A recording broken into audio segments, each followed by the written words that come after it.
Halal, Haram, and Jhatka. What exactly do these terms mean? What do they signify? What are the implications?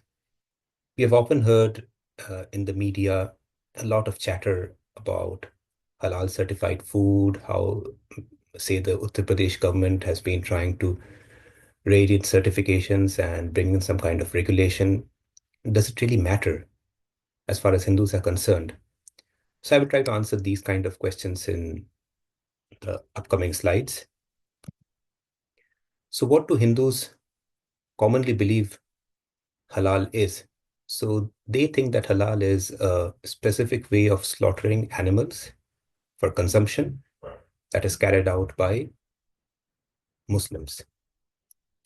And the counter narrative is that if halal is their way of slaughtering animals, then ours is Jhatka. And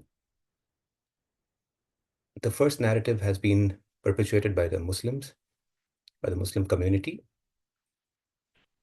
to the exclusion of everything else, which we shall see later. Now, of course, these two narratives are wrong.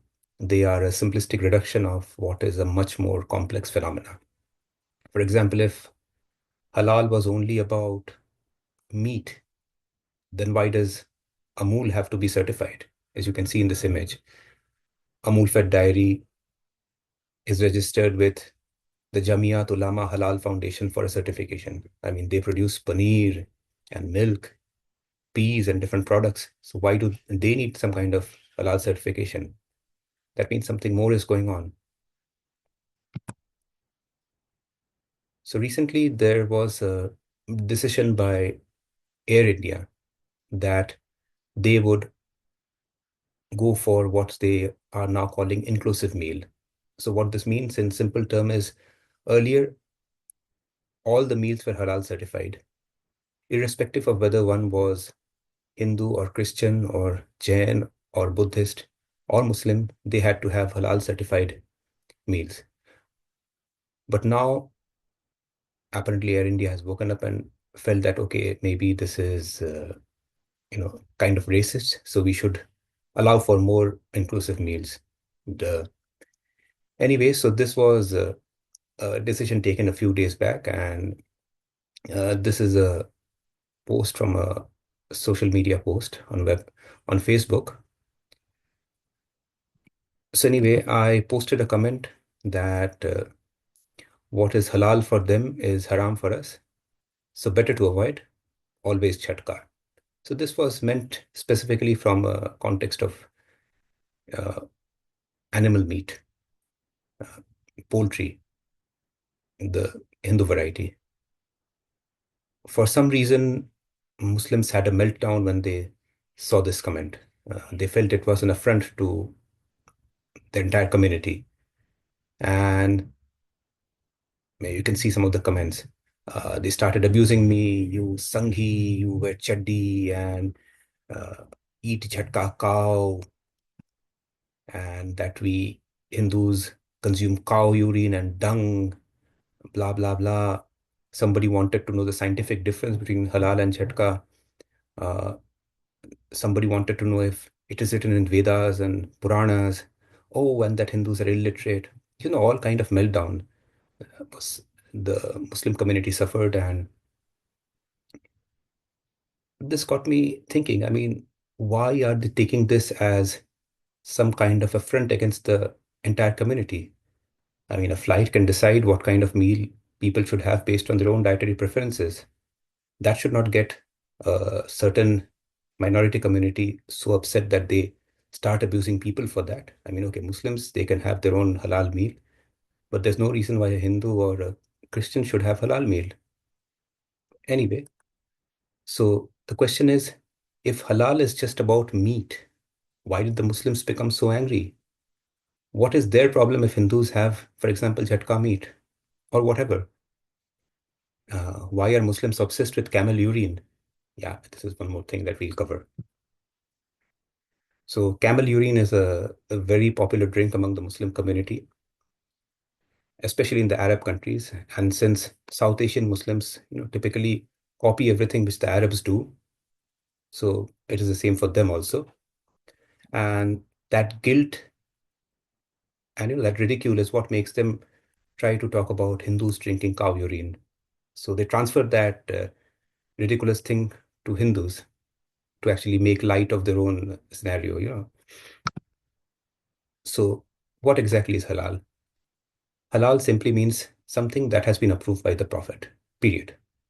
If the Prophet has said that A, B, and C are halal and D and E are haram, then that is it. So there is no scientific reason, there is no reason why something is halal and why something is not. That is written in the Quran, and Quran is the word of the God, of word of their God. So their Allah. So that is the reason something is halal and haram, and this has nothing to do with science. So the comment asking for scientific difference between halal and haram, I mean, that is just, some kind of red herring. They're trying to divert the conversation to something which it is not. The second way of finding out whether something is halal or not is that which was performed by Prophet during his lifetime and that which common Muslims copy till today. So you might have seen that Muslims wear a specific length of short pants. So that was done by the Prophet. So people copy that. So that is halal. So whatever, so they keep beard without a mustache. So these are halal things which are done by them as per the practices which are recorded in the hadiths. Okay. In other words, I mean, the long and short is Islam is halal. To go against halal in a Muslim's eye is to go against Islam. I mean, now it's becoming clear, right? Why they got so agitated. So the moment you say something that is halal is only halal for them and not necessarily for the whole of the world, oh, that means you are against Islam. That is the kind of mindset that they have. So what is haram? Haram is the exact opposite of halal. That which is not approved by Islam. Correct. So let's talk about that in the Hindu context. So Vedas are haram, puja is haram.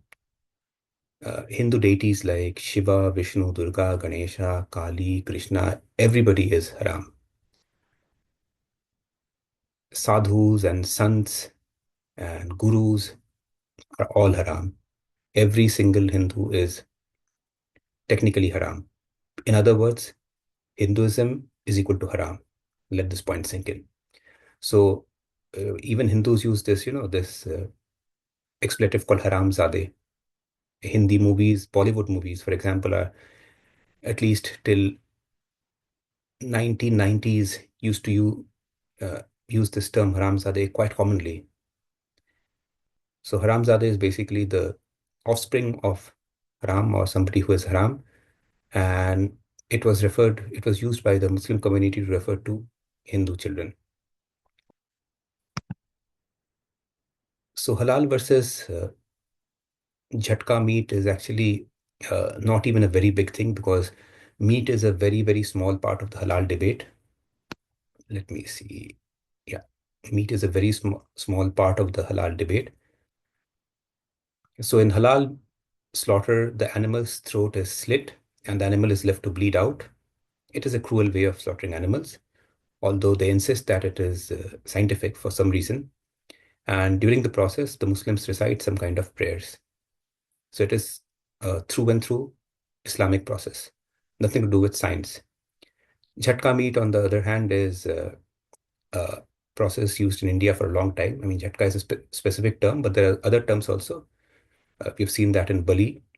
So animals are stunned or unconscious before being slaughtered, and there's typically a single blow to the head. This is done to minimize suffering and to ensure a quick death. So, what exactly is halal in that case? If halal is all about Islam, so what is halal? So, halal is that which is permissible or lawful in Islamic law, Sharia. So, whatever is permissible in Sharia, you might have heard of Muslims using this word permissible a lot. So, whatever is permissible is halal. Whatever is not permissible is haram. So, halal pretty much covers every aspect of the life of a Muslim, starting from their birth to death: breathing, drinking, eating, clothes, interacting with others. Every single aspect of the life of a common Muslim is governed by this halal haram framework. See, in this page, I've presented an excerpt from my book, Oman Crescent. What do Muslims typically search on Google pertaining to halal? Is it halal to eat what? So this is in terms of dietary preferences. So these are some of the things that they commonly search for in terms of popularity. Is it halal to eat horse's meat? Halal to eat sperm, crocodile, rabbit, turkey, cows, testicles, crab, snail? Uh, Even you can perhaps run this test to see what are the things that your auto suggestions from Google generate, or any search engine for that matter, generate in terms of what is halal to eat. Uh, Other things that they search for in terms of lifestyle: is it halal to dye one's hair? Is it halal to cut nails at night? Is it should they wish Happy Diwali to Hindus? Is it permissible to hit one's wife? So these are the kind of things uh, which people would like to know whether they are halal or haram. Now, in terms of halal drinks, again, internet forums, uh, different websites. There's a lot of debate, lot of discussion among the Islamic community of whether it's permissible to drink wine, wife's milk, donkey milk, camel urine, sperm, lot of these things. For example, we've heard a lot of debate about alcohol consumption. Yet, in some Muslim countries, they do sell alcohol. The issue of camel urine is actually a very important matter for Muslims, and there is a lot of debate, scholarly and otherwise, on this. For example, the Shafi and Hanbali schools regard camel urine as ritually clean and fit for consumption. Dr. Zakir Naik, the controversial Islamic preacher who uh, made a lot of anti-India statements, so he insists that camel urine can treat cancer. In the Middle East countries, you'll find a lot of camel urine products being sold. Is eating animal testicle halal? Now, this is a question on which there's a lot of debate, and Muslims are sharply divided on this. So, according to some, it is permissible. According to others, it is emphatically forbidden. In Morocco, for example, camel testicle dishes are considered delicacy. So it varies, but it is something which is, in the public consciousness of the Muslims. So what is halal and in terms of marriage and sexual relationships? So the issues are diverse. Marrying cousin sisters, for example, are halal in Muslim communities. That's why we have this phrase in South Asian, among South Asian Muslims, din mein bhaiya raat ko saiya. Anyway, it is also halal to marry one's wife's aunt. It is halal for a woman to marry a dead aunt's husband. It is halal for a man to marry mother-in-law of his son or daughter. And it is halal for a man to marry the daughter of the grandson of his grandfather's brother, as long as they have not been breastfed by the same woman. And these are just some of the few things which I've listed. The list is long, and you will see these in long list of fatwas by different groups: Sunnis, Shias. Within Sunnis, the Deobandis, Barelvis, they all have their own different set of fatwas on these kind of issues. Now, there's also debate on some other relationship, whether they are halal or haram, like whether somebody can marry two sisters, whether it's halal to marry one's cousin or aunt, whether it is haram to marry one's stepmother or an older woman, whether it's permissible to marry a pregnant woman or a jinn. Yeah, this jinn issue is actually, I mean, I'm not discussing it here, but there's a lot of debate on whether somebody can marry a jinn or not. So, just to wrap up, halal is not about meat. Halal is something which covers all aspect of a Muslim's life from his birth to death. So today, what goes on in the name of halal certification in India is actually a big scam, because by insisting that all products be halal certified, Non-Muslim Hindus are being forced to use only Muslim-approved products. Even companies like Patanjali uh, and so on, whom we treat as Hindu companies, are being forced to go for these kind of certifications. So therefore, when Air India said they would opt out of halal as a compulsory thing, uh, the Muslim community saw it as an affront.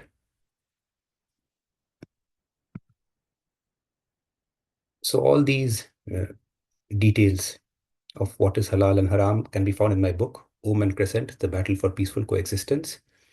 I have dedicated an entire chapter on this, including some of the fatwas which determine what is halal and what is haram. Thank you.